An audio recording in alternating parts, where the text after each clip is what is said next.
एक कथा हमको याद आ रही है। मुगल के साम्राज्य में जब दिल्ली आगरा ये लोग यात्रा करते तो एक बार अकबर को मंत्री मथुरा से जब गुजर रहे, अब मथुरा बड़ी भारी फूल की मंडी, तो वाने कही जाओ यहां से बढ़िया फूल लेके आओ हमारे लिए। तो मंत्री मंडी में फूल खोज रहा बढ़िया,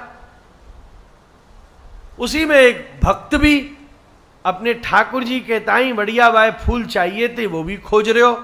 तो घूमते घूमते एक जगह पहुंचो, एक मारी के पास बढ़िया सुंदर गुलाब को एक गट्ठा है, तो बोले यार गुलाबे ले जाऊं, यही की माला बनाऊं और यही को बढ़िया बंगला बनाऊं और ठाकुर जी ये सजाऊं।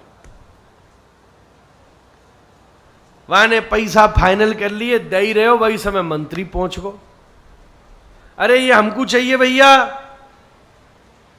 मारी बोलो भैया ये तो हम दे चुके, अभी अभी 5 पैसा में बड़ी बात थी वो भी, और या को जो भी बात समझ चलतो, बोले ये तो फाइनल है गयो। पाने के हम दोनों देंगे, हमें दो। तो संत जी बोले भैया हम ले चुके हैं, व्यर्थ में क्यों पैसा बढ़ा रहे हो, कहो दूसरों ले लो, तुम क्यों ऐसा करो। तो बड़े गरज के बोलो, ए हमसे बात करते हो, समझ के करो, जानो नहीं ना हम कौन है, या हिंदुस्तान के बादशाह के मंत्री हैं। तो संत ने सोची एक डाढ़ मास के शरीर एक देश को नौकर जा अदब सू बोलियो है, तो भैया फिर हम भी हरके फुरके तो हम भी नहीं ना, हम या त्रिलोकी के नायक के नौकर हैं फिर महाराज, तो काहेगो। उसने कही जो याद है वहां से डबल हम देंगे। बात बढ़ती गई, बोले 10 रुपया, बोले 20 रुपया, बोले 25 रुपया, बोले 50 रुपया, वही समय महात्मा बोलो 100 रुपया। अब मंत्री घबरावे, वहां ने देखी पहले तो वापस 100 रुपया नहीं ना, और दूसरी बात वहां ने सोची कि अकबर भी कोई ऐसा ना है कि 100 रुपया को फूल लेगो तो मुझको इनाम देवेगो, सिर फिरो कंसूरी पे और न टांग दे फजूल खर्ची कहीं को, भाई क्या पता यहाँ क्या चल रही है। तो वो छोड़ के भगो।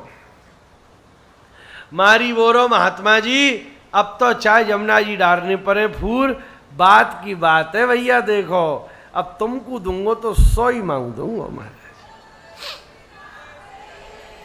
अरे कम से कम मौके पे तो करो महाराज, अभी कहा, अरे अभी मौको नहीं ना आयो भैया, सवरे व्यापारी खुशे गए, वो 100 रुपया को फूल बिक। अरे ऐसा मत करो भाई, जब बात आवे जब करियो, अब पेरो ये वाह इतना ज्यादा ऐसा ना करना चाहिए, फालतू में थोड़ी ना करना को, बात तो आवे कोई। अभी हम बात पे पहुंचे ही ना है, पहले कर दी नहीं। वो क्या है मतलब, देखो 25 पैसा की चीज 100 रुपया भैया है तो व्यापारी खुशी तो मिल ही है हमारा, भीतर से भाप फूट गए, जय जय श्री राधे। भैया ऐसा मत करो। तो वही समय कावे हो। संत जी बोले चिंता मत कर, तो उतना ही दूंगो। गए सवरी अपनी बर्तन भाड़े जमीन अपने सवरी जेवरात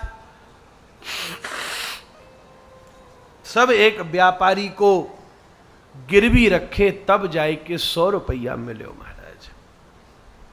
100 रुपया माली को दीनो, बदले में फूल की गठरी लीनी, अपने ठाकुर जी ये संग लेकर आए। अब कहा करें, तो एक पेड़ के नीचे बैठ गए, श्री ठाकुर जी विराजमान कीने और बढ़िया सुंदर गुलाब के फूल को वही सो बंगला बनायो और दूसरों फूल की माला बनाई और ठाकुर जी के कंठ पे डाली। इधर जतीपुरा में श्री विठलनाथ जी श्री जी बाबा की श्रृंगार आरती कर रहे थे। बीच आरती में श्री गोपाल जी की गर्दन नीचे झुक गई महाराज। टप टप आंखन ते मोटे मोटे आंसू बहन लगे महाराज। एकदम गोसाई जी ने बीच में आरती रोक के पर्दा लगायो। बाबा का भयो, ठाकुर जी का भयो, कोई पीड़ा है गई, कोई गर्दन में तकलीफ है गई, का बात है?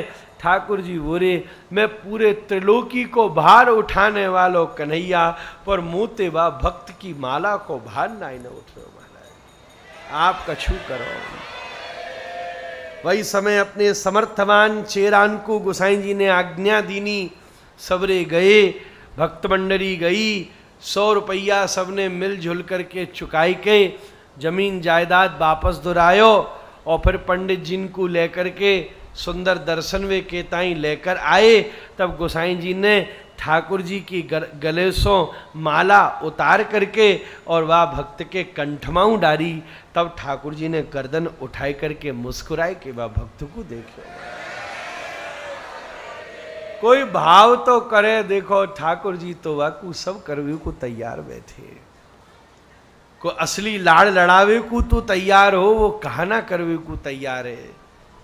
हम ऊपर ऊपर सो केवल अपनी कामनान की पूर्ति के ताई अपने लोभ लालच और व्यापार और ईर्षा द्वेषण में ही इधर ते उधर बड़े बड़े प्रयास कर रहे हैं। साचो भक्त तो ठाकुर जी को ही मांगे और वही को रिझावे को प्रयास करे, तो ठाकुर जी विवाह के ऊपर सब कछु बरसा दे में महाराज। ये सब सदविकार मन के ये जितने विकार हैं यही बंधन के कारण है। पर अगर कोई इन विकारन को ही भगवत चरणारविंदों में मिला दे तो यही विकार भक्ति को स्वरूप है सके महाराज।